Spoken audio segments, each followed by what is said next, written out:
안녕하세요. 신약 성경 통독 시간을 통해 성경에 나오는 수많은 하나님 나라 확장을 위해 쓰임받은 신앙의 거인들처럼 하나님께 쓰임받는 저와 여러분 되기를 간절히 축원합니다.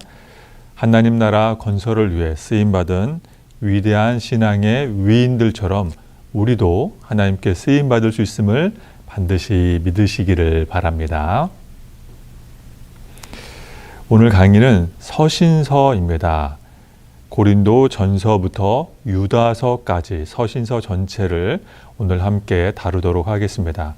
성경의 마지막 요한계시록은 이제 5번째 신약 성경 통독 마지막 강의 시간에 다루도록 하겠습니다. 오늘 서신서의 핵심은 하나님 나라는 예수님을 만난 사람들의 이야기. 서신서의 핵심은 하나님 나라는 예수님을 만난 사람들의 이야기로 가득한 책이 바로 서신서라고 말씀드릴 수 있습니다. 서신서에 등장하는 많은 사람들은 예수님을 만나서 하나님 나라를 위해 헌신했습니다. 사랑하는 여러분, 당연히 저와 여러분도 예수님을 인격적으로 체험해 그 첫사랑을 회복하여 하나님 나라를 위해 선한 영향력을 발휘할 수 있음을 반드시 믿으시기를 바랍니다. 오늘 신약 성경 통독은 이제 각 서신서마다의 특징을 요약하고 내용을 정리를 하겠습니다.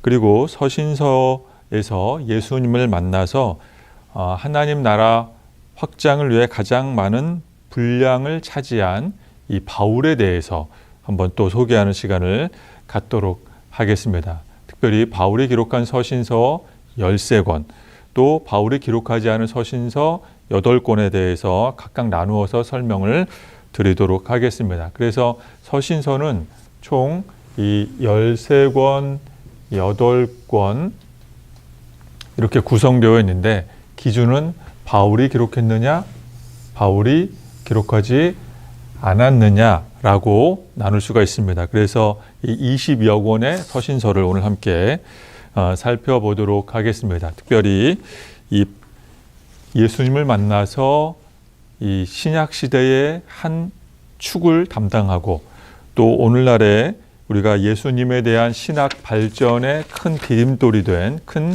이 기초를 닦은 바울에 대해서 함께 공부해보는 시간을 갖도록 하겠습니다. 자, 먼저 바울이 기록한 서신서 13권입니다.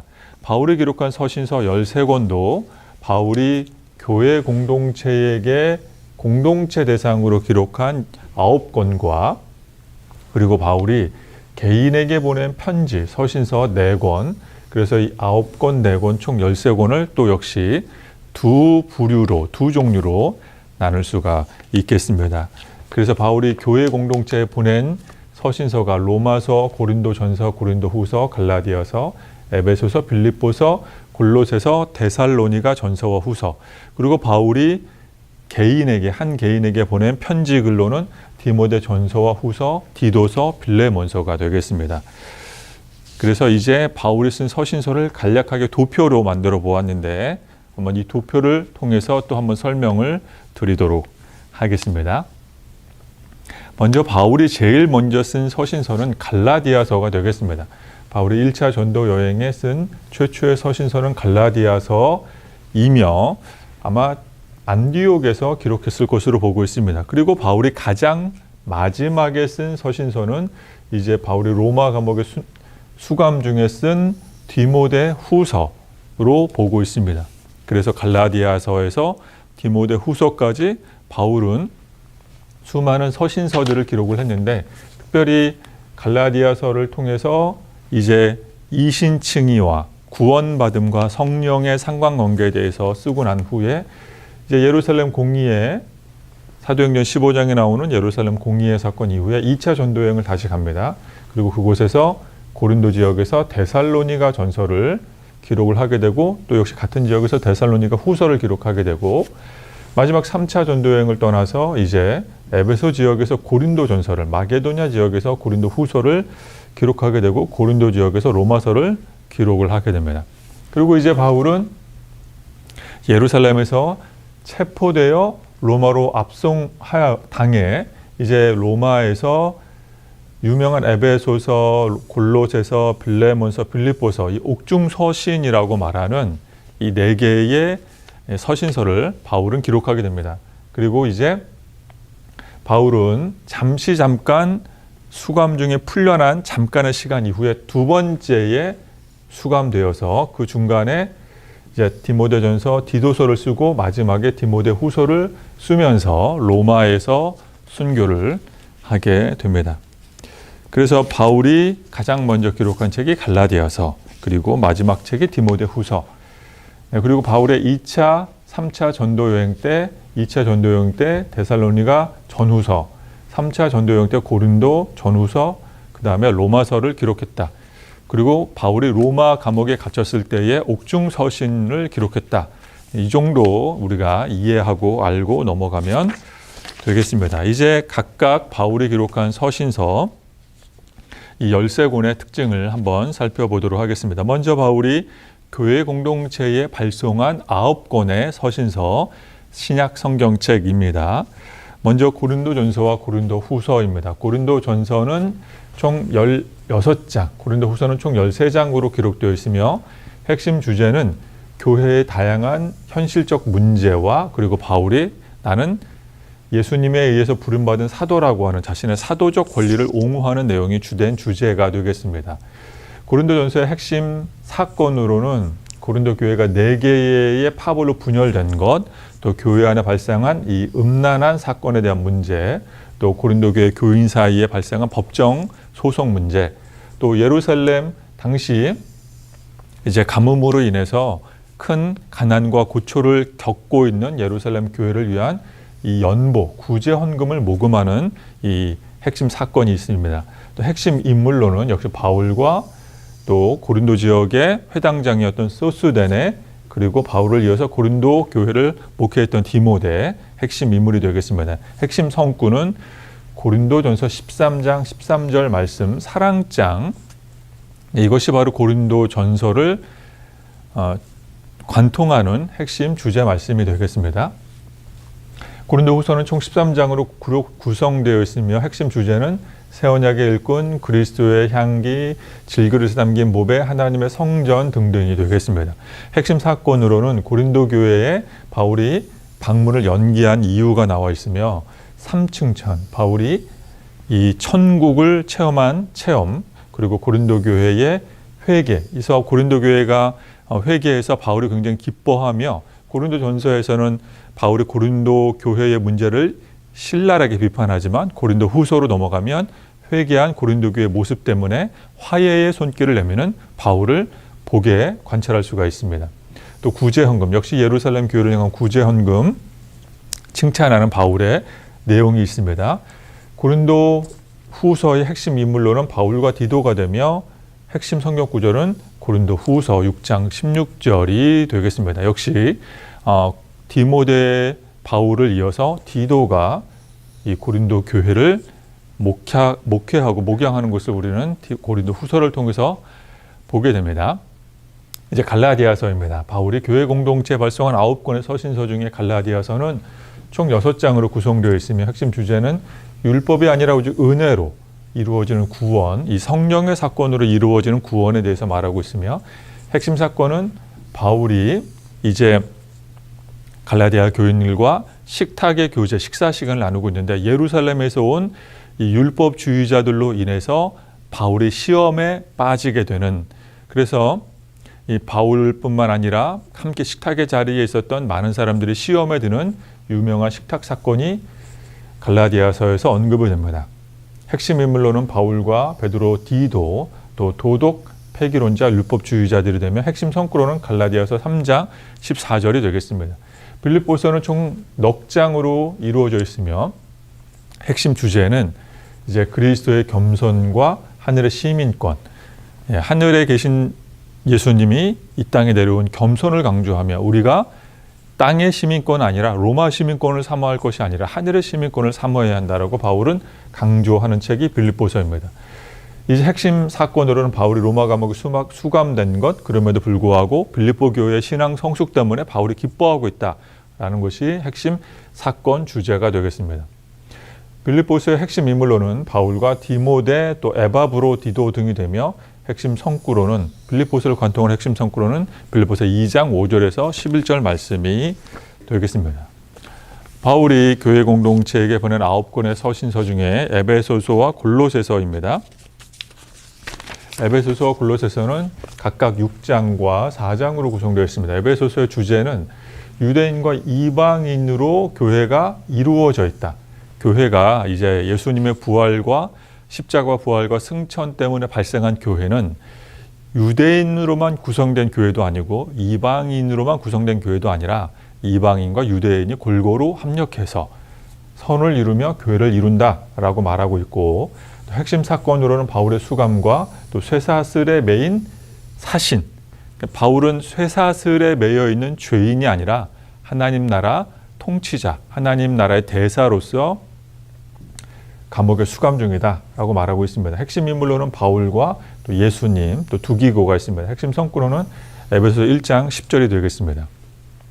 골로새서의 핵심 주제는 교회의 주인, 교회의 머리가 되신 예수 그리스도. 그래서 에베소서와 골로새서는 바울의 옥중 서신이면서 동시에 교회론, 또 교회의 주인이신 예수 그리스도론, 기독론을 말하고 있는 책이 에베소서와 골로새서가 되겠습니다. 또 골로새서의 핵심 사건으로는 에바브로디도가 세운 골로새 교회에 대해서 말하고 있고, 핵심 인물로는 바울과 에바브로디도, 또 두기고, 오네시모, 마가, 누가, 데마 등 여러 인물이 나옵니다. 핵심 성구는 골로새서 1장 17절에서 20절이 되겠습니다. 그래서 제가 빠르게 핵심 주제 말씀을 설명하고 넘어가지만, 한번 여러분께서 성경 통독을 하실 때 핵심 성경 구절을 먼저 읽어보시고, 그리고 이 해당 서신서를 그 다음에 한번 읽어보시면 이 성경의 맥을 잡는데, 맥락을 파악하는 데 도움이 되겠습니다. 이어서 데살로니가 전서와 후서입니다. 바울이 교회 공동체에게 보낸 9권의 서신서 중에 데살로니가 전서는 5장, 데살로니가 후서는 석장으로 되어 있습니다. 데살로니가 전서의 핵심 주제는 재림과 예수님의 재림과 부활 그 직전까지 이제 성도는 어떻게 신앙생활을 해야 할까? 예수님은 부활하셨고 곧 재림하신다고 하셨지만 이 재림의 사건이 늦어지면서 요 직전까지 우리는 어떻게 신앙생활을 해야 할까? 또 그리스도의 부활이 핵심 사건이 되며 핵심 인물로는 바울과 마게도니아에서 온 자들에 대해서 말하고 있습니다. 핵심 주제 말씀은 데살로니가 전서 5장에서 6장이 되겠습니다. 3장으로 구성된 데살로니가 후서의 핵심 주제는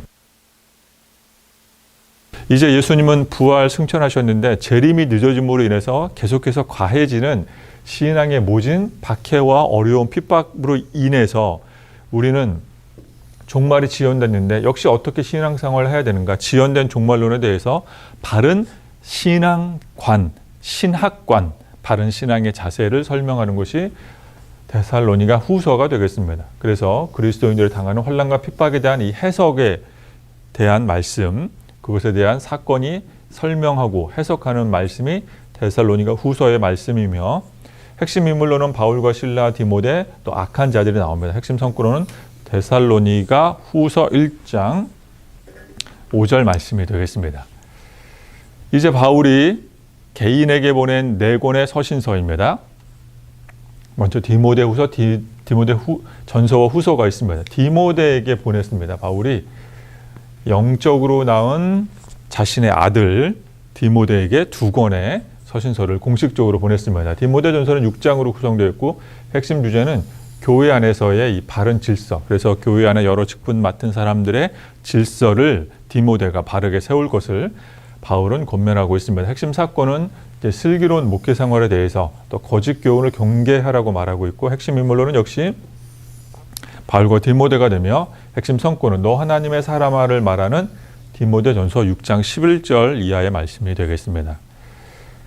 이 너 하나님의 사람아는 이제 성경이 보면 모세를 주로 지칭하는 구약의 말씀이 이제 신약에 와서 바울이 디모데를 향해서 말하고 있습니다.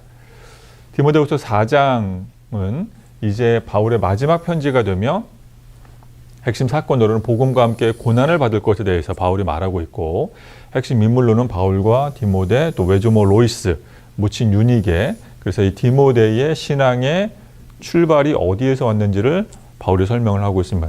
핵심 성구 말씀은 디모데 후서 1장 9절 말씀이 되겠습니다.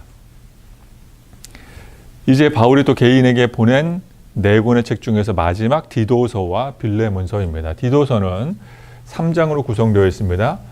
신학 핵심 주제는 영생, 구원, 속죄, 성령에 대해서 말하고 있고, 이 그레데 섬, 크레테 섬, 오늘날의 크레테 섬, 관광지로 유명한 크레테 섬에서 아주 힘들게 목회하는 디도를 권면하는 내용이 디도서, 바울이 디도에게 보낸 개인 편지 글입니다. 핵심 인물로는 바울과 디도, 두기고 아볼로가 있으며, 핵심 성구로는 디도서 1장 2절과 2장 11절이 되겠습니다. 빌레몬서는 한 장으로 구성되어 있습니다.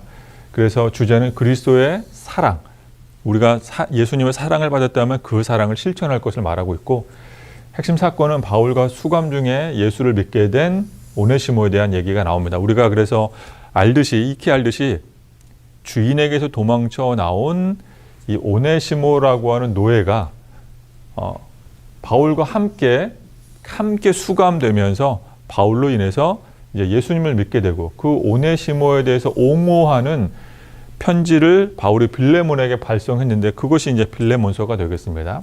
그래서 핵심 인물로는 바울과 에바브라, 빌레몬, 오네시모가 되겠습니다. 빌레몬서의 핵심 구조는 1장 16절에서 18절 말씀이 되겠습니다.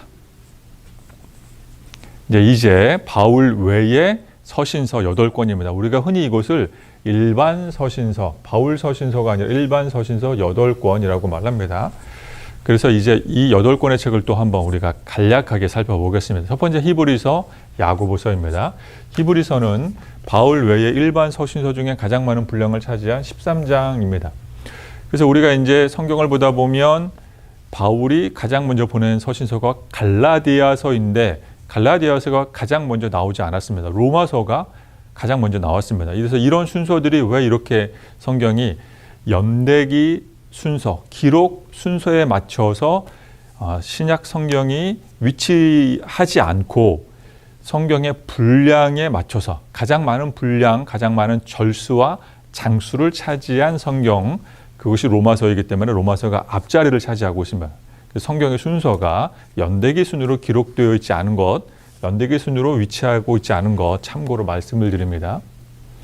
이제 일반 서신서에서 가장 많이 차지한 히브리서가 13장이며, 그 주제는 그리스도 대신 예수의 우월함.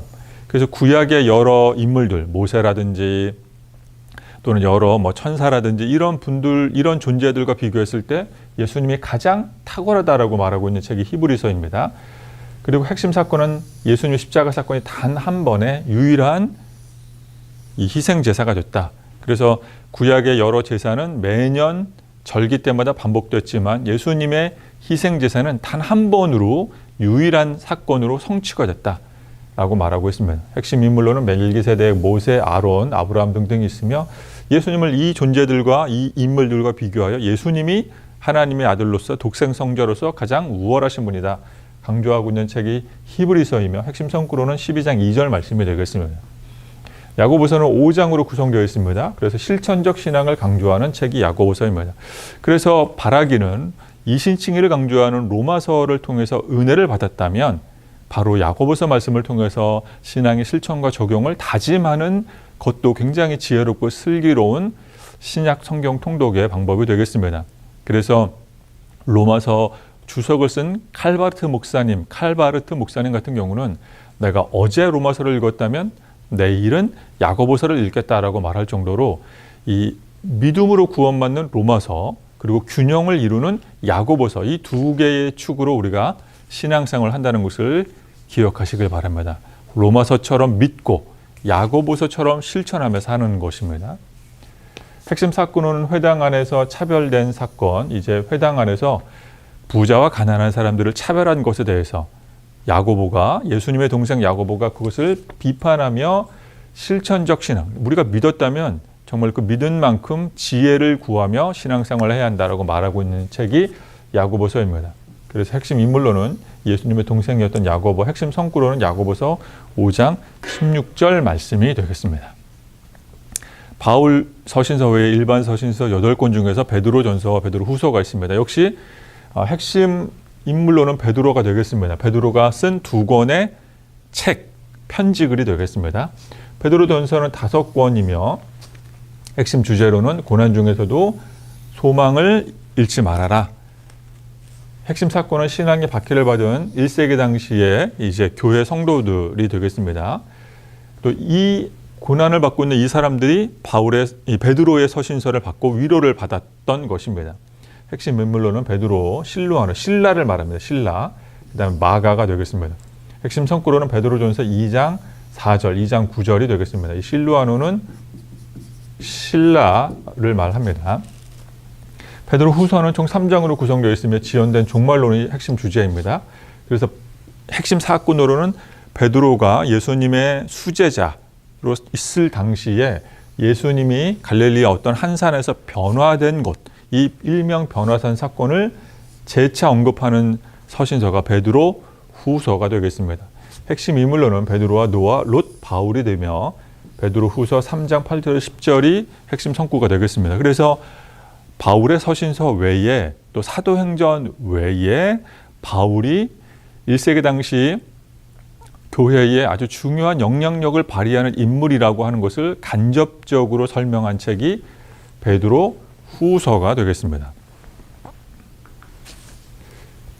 이제 일반 서신서 8권 중에서 요한 1서와 요한 2서가 되겠습니다. 역시 베드로, 예수님의 제자였던 베드로가 쓴 서신서가 베드로 전서와 후서라면 예수님의 사랑받는 제자 요한이 쓴 책은 요한 1서, 2서, 3서, 또 요한복음, 요한계시록이 되겠습니다. 그 중에서 요한 1서와 2서입니다.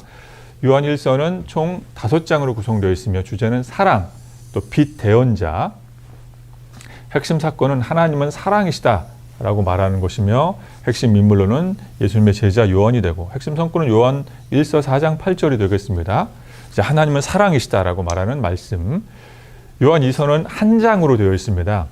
그리고 핵심 주제는 영원히 내주하시는 이 성령, 그리고 거짓 교사에 대한 경계, 그리고 핵심 사건은 예수님을 거부하는 적그리스도에 대해서, 그래서 이단, 당시에 이 활발하게 활동하는 이단에 대한 경계하는 말씀이 됩니다. 핵심 인물로는 요한과 택하심을 입은 여성들과 자녀들, 1장 3절, 요한 2서 1장 3절의 핵심 구절이 되겠습니다. 또 요한이 쓴 서신서 중에 세 번째 책 요한 3서, 그리고 유다서입니다. 요한 3서 역시 한 장으로 구성되어 있습니다. 주제는 선한 것을 본받으라. 핵심 인물로는 디오드레베와 이 갈등, 그래서 예수님을 믿었지만 계속 이제 배교한 디오드레베, 그리고 이제 핵심 인물로는 요한과 가이오, 더메드리오, 디오드레베가 있습니다. 핵심 성구로는 요한 3서 1장 2절이 되겠습니다. 굉장히 유명한 말씀이죠. 요한 3서 1장 2절. 유다서는 역시 한 장으로 구성되어 있으며 예수님의 동생 유다로 우리가 이제 생각을 하고 있습니다. 그리고 핵심 주제는 하나님의 천사와 타락 천사의 싸움, 또 구약의 위경을 언급하는 이제 유다서가 되겠습니다. 위경이라고 하는 것은 구약에서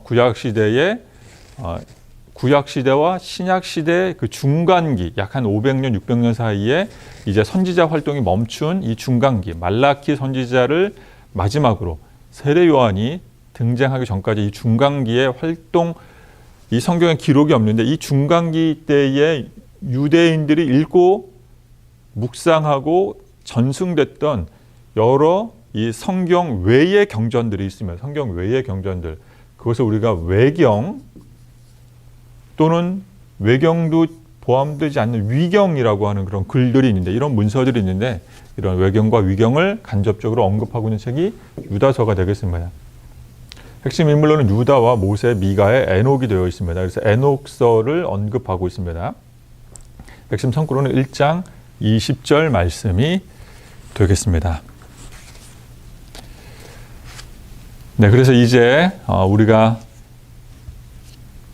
사복음서 외에 또 사도행전 외에 로마서는 우리가 첫 번째 시간에 다루었기 때문에 오늘은 생략하겠습니다.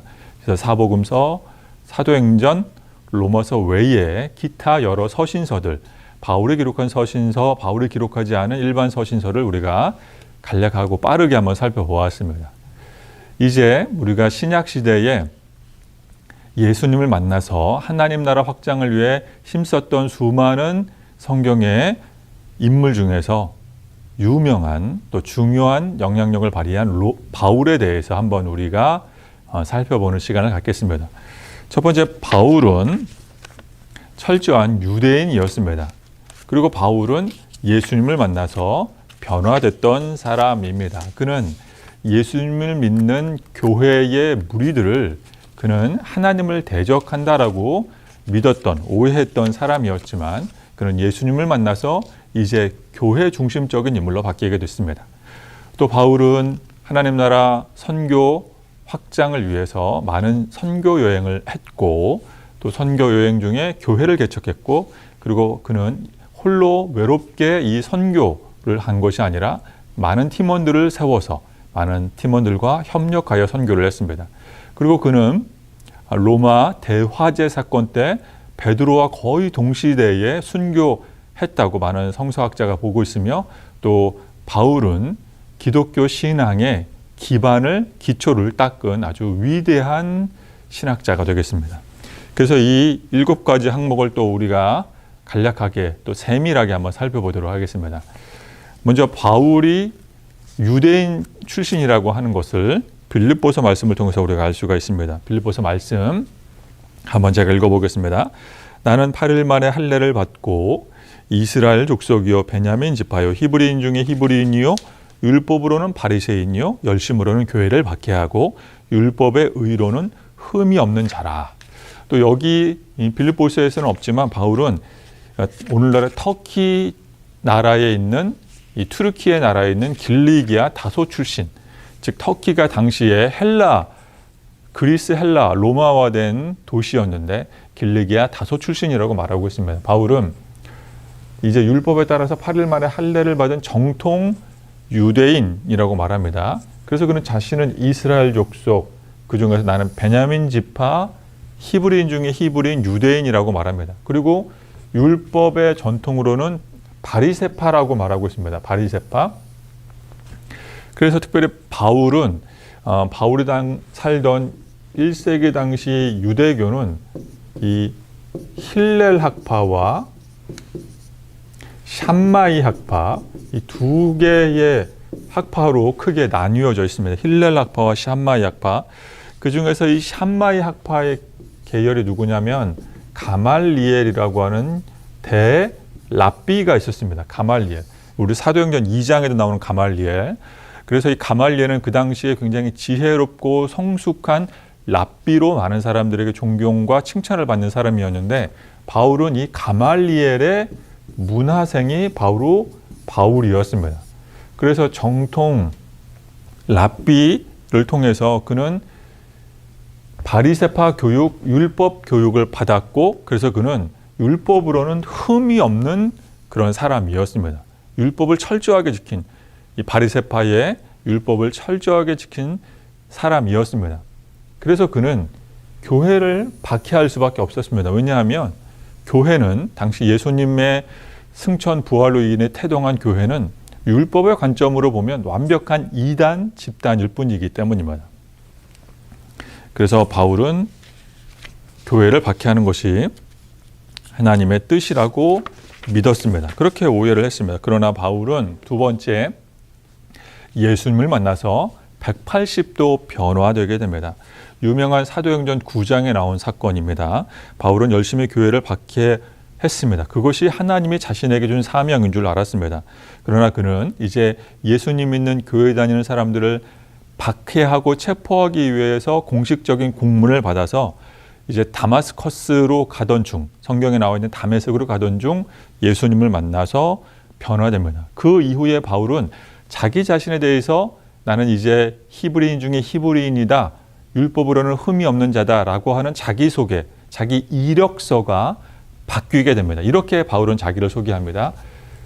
그리스도의 종된 바울, 사도로 부르심받은 바울, 하나님의 복음을 위해 택정함을 입은 바울이라고 말합니다. 심지어 나중에 바울은 나는 괴수라고 말할 정도로 나는 이제 완전히 나를 소개하는 바울의 이력서가 완전히 바뀌게 된 것을 우리는 볼 수가 있습니다. 그래서 바울은 이제 세 번째, 자신이 빛 가운데 만난 예수님 때문에 하나님 나라 확장을 위해서 선교 여행을 가게 됩니다. 예수님을 만난 후에 사도행전에 보면 두문불출하는 바울입니다. 빛으로 임하신 예수님을 만난 다음에 그는 실명하지만 아나니아의 기도로 인해서 그는 다시 보게 되고 다메섹에 도착해서 곧바로 하나님 나라 복음을 전하게 됩니다. 그리고 아라비아 광야에 있기도 하고 또 고향 다소에서 자기가 태어난 오늘날의 터키, 튀르키예 이 길리기아 다소에 체류하면서 이제 정말로 예수님이 하나님의 아들, 메시아, 기름 부은 그리스도가 맞는가를 말씀을 통해서 재차 연구 확인하게 되고 바나바의 부름을 받아서 안디옥 교회에서 1년간 공동 목회를 하게 됩니다. 그리고 이제 예루살렘에서 이제 몇 명의 이방인들과 함께 선교팀을 꾸려서 이제 그는 이제 안디옥 교회에서 파송을 받아 선교 여행을 가게 됩니다. 여러 가지 이제 바울의 활약상이 이제 나오게 됩니다. 1세기 고대 근동이 발생한 가뭄 때문에 큰 어려움을 겪는 경제적 위기에 처한 예루살렘 교회를 위해서 그는 연보하고 구제 헌금을 모으는 이 명목하에 이제 선교 여행을 가게 됩니다. 그것이 바로 이제 유명한 1차 선교 여행이 되겠습니다. 그래서 이것을 사도행전 11장에서 설명하고 있습니다. 그때에 이제 선지자들이 예루살렘에서 안디옥에 이르느니라. 여기서 말하는 이 선지자들은 이제 예수님을 믿는 제자들을 말하겠습니다. 예수님을 믿은 초대교회의 성도들이 예루살렘에 있는 교인들을 말하는데 그들이 이제 바울과 바나바가 있는 안디옥 지방에 이르러서 그래서 특별히 그 중에서 이 선지자 중에 예루살렘 초대교회 교인 선지자 중에 아가보라고 하는 사람이 이제 1세기 당시 예루살렘 지역으로 그 고대 근방에 큰 가뭄과 흉년이 있을 것을 예견하게 되고 그리고 이것을 위해서 이제 구제 헌금을 하기로 교회가 결정을 합니다. 그래서 이것을 위해서 바나바와 바울을 이제 파송하기로 결정을 하는데 이것이 이제 바나바와 바울, 이제 사울이 1차 선교 여행의 배경이 되겠습니다. 그리고 이제 바울은 하나님 나라를 위해서 선교하는 곳곳마다 교회를 세우게 됩니다. 바울은 최소 3회 혹은 4회에 걸쳐서 전도여행, 선교여행을 했는데 주중회를 중심으로 오늘날의 터키 또 그리스 여러 곳에 교회를 세우게 됩니다. 바울이 세운 교회로는 고린도 교회를 비롯해서 직접 간접적으로 많은 교회를 세웠습니다. 대표적으로 이제 사도행전 18장 말씀해 보시면 나와 있는 회당장 그리스보가 온 지방과 더불어 주를 믿으며 수많은 고린도 사람들도 믿어 세례를 받더라. 그래서 사도행전 18장에 나와 있는 이제 그리스보를 계기로 인해서 고린도 교회가 세워진 것. 또 18장 19절에 보면 에베소에도 역시 바울의 선교 여행을 통해서 교회가 세워진 것. 이런 말씀들이 있습니다.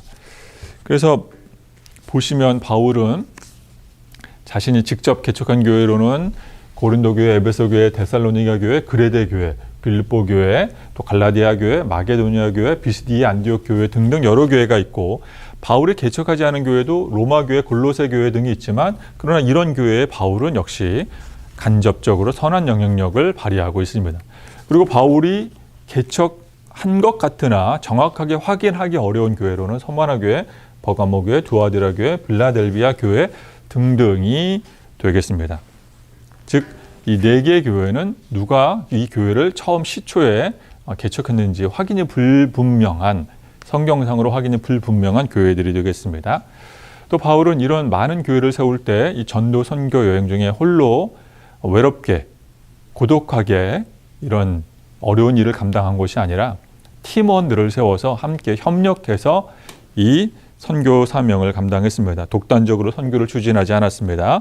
선교 여행 중에서 또 하나님께서 다양한 여러 사람들을 만나게 하셨습니다. 바울은 하나님의 만남을 통해서 이루어진 이 좋은 사람들을 놓치지 않고 핵심 선교팀원의 구성원으로 세웠습니다. 그 중에서 그들은 바울을 이어서 여러 교회의 중요한 핵심 리더가 되었습니다.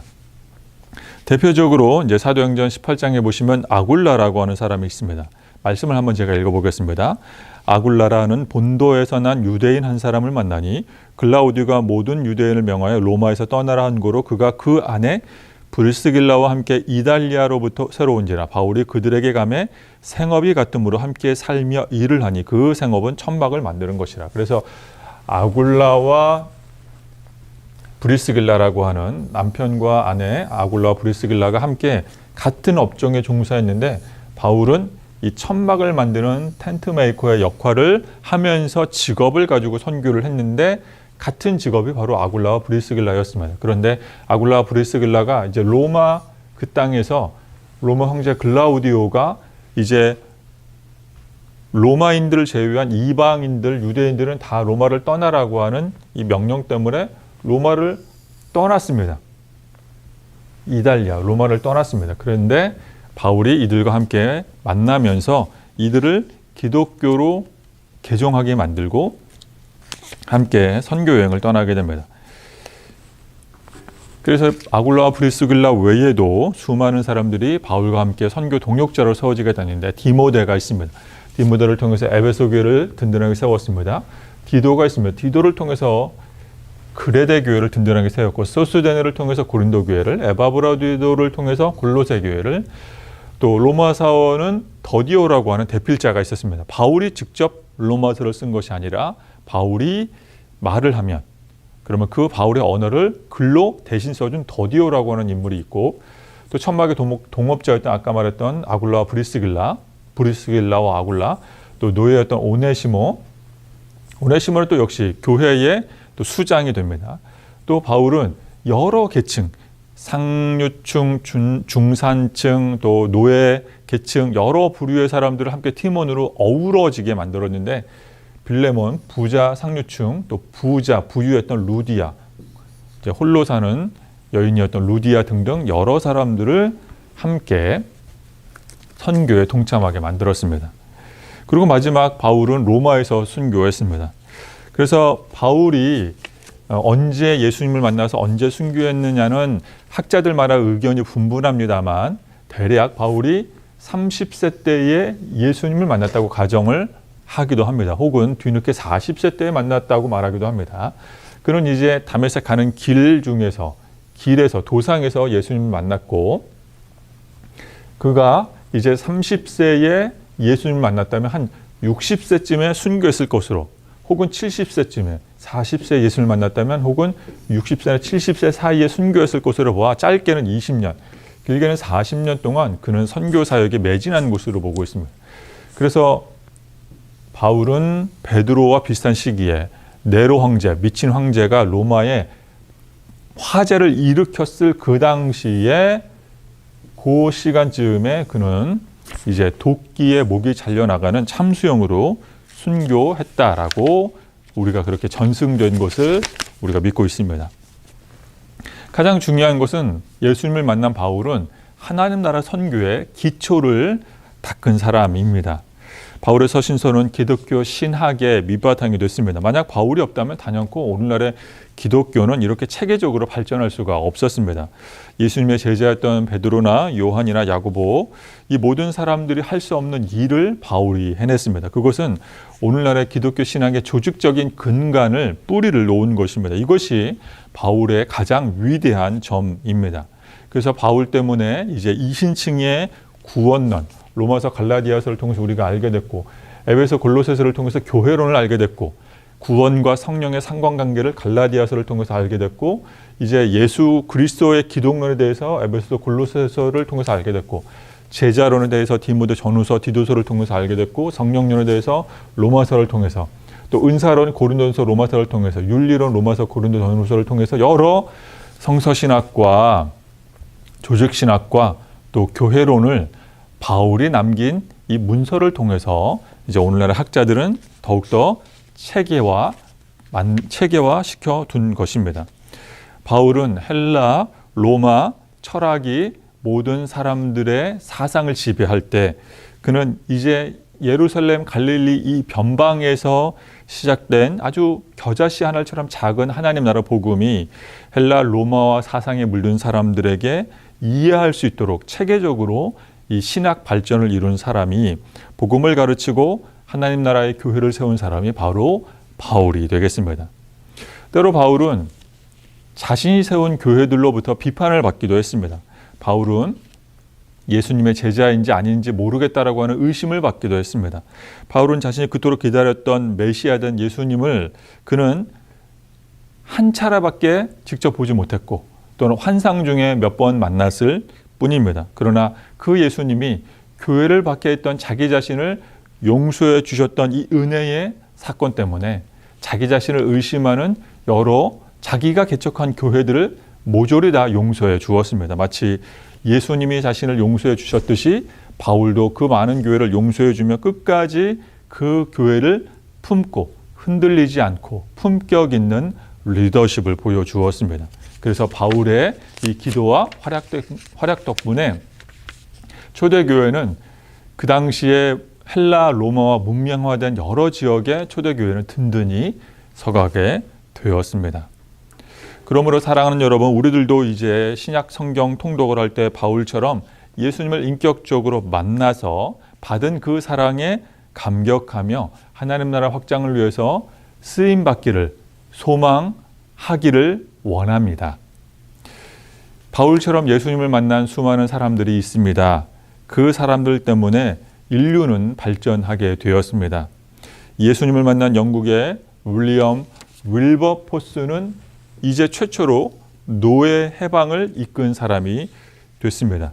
예수님을 만난 일본의 우찌무라 간조는 이제 그는 일본의 근대화의 초석을 닦은 사람이 되었습니다. 우리가 잘 아는 것처럼 예수님을 만난 이제 마틴 루터와 깔뱅은 종교개혁을 일으킨 또 우리 개신교, 개혁교회를 만든 창시자가 되었습니다. 또 우리가 알듯이 인도의 썬다싱은 예수님을 만나서 인도와 네팔과 유럽과 미국 등을 다니며 하나님 나라 복음을 전했던 사람입니다. 인도 집안 귀족 가문 출신의 썬다싱은 외국인 선교사에게 예수님에 대한 이야기를 들었지만 그는 도무지 이해하기가 어려웠습니다. 특별히 그는 삼위일체를 도저히 이해하기가 어려웠습니다. 어떻게 신이 하나가 셋이며 셋이 하나가 될 수 있는가 이해하기 어려웠는데 그날 밤 썬다싱은 정말 예수님이 계시다면 나를 만나러 오면 내가 예수님을 믿겠다라고 기도하게 되고 그 밤에 예수님이 썬다싱을 찾아와 썬다싱은 정말로 인도와 네팔 그 지역에 예수님과도 같은 모습으로 많은 사람들을 하나님께 돌아오게 만든 아주 위대한 훌륭한 사도적 삶을 산 인물이 되겠습니다. 이제 오늘 강의를 마무리하며 예수님을 만난 인물로 예수님을 만나서 하나님 나라 확장에 힘쓴 인물로 마지막 마틴 루터 킹 목사님을 소개해 드리겠습니다. 마틴 루터 킹 목사님, 이분의 이 훌륭한 업적 때문에 미국의 어떤 곳에서는 이분의 생일날을 국가 공휴일로 정하기도 했습니다. 이 마틴 루터 킹 목사님의 일대기를 다룬 셀마라는 영화가 있습니다. 셀마, 우리나라는 2014년에 개봉한 영화입니다. 이 마틴 루터 킹 목사님이 이제 노벨 평화상을 받고 얼마 안 있었을 때 미국 엘라바마주의 작은 시골 도시인 셀마라는 곳에서 폭탄 테러가 흑인을 대상으로 한 폭탄 테러가 발생해서 마틴 루터 킹 목사님은 이 셀마라는 지역에 가서 그곳에서 비폭력 평화 운동을 일으킵니다. 많은 사람들이 마틴 루터 킹 목사님 주변으로 모여서 이제 목사님은 에드문드 패터스라는 이름의 이 다리를 지나가려고 합니다. 에드문드 패터스 다리를 지나가면 이제 셀마라는 작은 시골의 도시를 지나가 큰 도시로 나갈 수 있는 일종의 중요한 교두보 역할을 하는 다리였습니다. 그래서 이 엘라바마 주의 경찰과 또 군인들은 마틴 루터 킹 목사님과 비폭력 평화 시위대가 이 다리를 못 지나가도록 항상 지키고 있었습니다. 하루는 마틴 루터킹 목사님이 다리를 지나가려고 하는데 평소 같으면 다리를 지키고 있었던 경찰과 군인들이 보이지 않는 것입니다.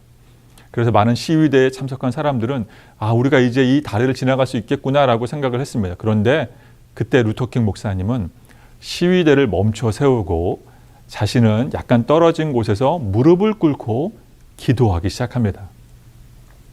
그리고 얼마 안 있어서 일어난 목사님은 시위대를 해산시킵니다. 다리를 건너가지 않고 모두 다 돌아가라고 말합니다. 이유와 영문을 몰랐던 시위대는 답답했지만 목사님의 말씀에 순종해 모두 다 돌아가게 됩니다. 그런데 얼마 안 있어서 이제 엘라바마주의 군인과 경찰들이 파놓은 함정과 계략에 대한 소식을 듣게 되는데 마틴 루터킹 목사님도 미처 몰랐지만 경찰과 군인들은 에드먼드 패터스 다리 입구가 아니라 그 건너편에서 숨어서 대기하고 있던 것이었습니다. 그래서 비폭력 평화 시위대가 그 다리를 건너오면 이제 건너오자마자 그 건너온 사람들을 폭력을 가해서 체포해서 가둬둘 계획이었는데 아무도 그 계획을 몰랐습니다.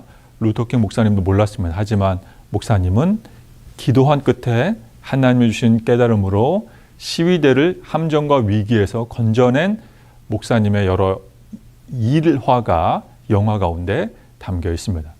영화는 이제 말미에 가면 흑인들이 미국 정치에 선거로 참여할 수 있는 참정권을 얻어내면서 영화는 해피엔딩으로 끝나게 됩니다. 그렇습니다. 사랑하는 여러분, 우리는 마틴 루터킹 목사님처럼 또 바울처럼 또 기독교 2000년 역사 안에 하나님을 만나서 이제 변화된 수많은 사람들처럼 하나님 나라 복음 확장을 위해서 우리도 쓰임받을 수가 있습니다. 그래서 기독교인은 썩어져서 없어지는 것이 아니라 닳아져서 없어지는 존재입니다. 우리도 이렇게 예수님을 만나서 하나님 나라 확장을 위해서 하나님 나라 건설을 위해서 훌륭하고 요긴하게 쓰임받는 우리 모두가 되기를 예수님의 이름으로 축원합니다. 이제 마지막 문제입니다. 로마서 1장 1절의 말씀입니다. 말씀을 읽어보겠습니다. 예수 그리스도의 종 누구는 두 글자가 들어갑니다. 누구는 사도로 부르심을 받아 하나님의 복음을 위하여 택정함을 입었으니 이 두 글자의 이름을 가진 이 사람의 이름을 이제 반장님에게 카카오톡으로 보내주시면 영상을 시청한 것으로 인정하게 되겠습니다. 사랑하는 여러분, 이제 오늘까지가 신약 성경 통독 4번째 강의였습니다. 다음 주 마지막 5번째 요한계시록 강의를 들으면서 신약 성경 통독은 갈무리하게 됩니다. 간절히 바라기는 끝까지 성경 읽기를 포기하지 마시고 성경 음원이 빠르게 1.5배속, 1.6배속이지만 하나님의 말씀을 경청하고 또 눈으로 읽고 말씀을 묵상하고 연구해서 하나님 나라의 훌륭한 청지기 일꾼 되시기를 다시 한번 예수님의 이름으로 축원합니다.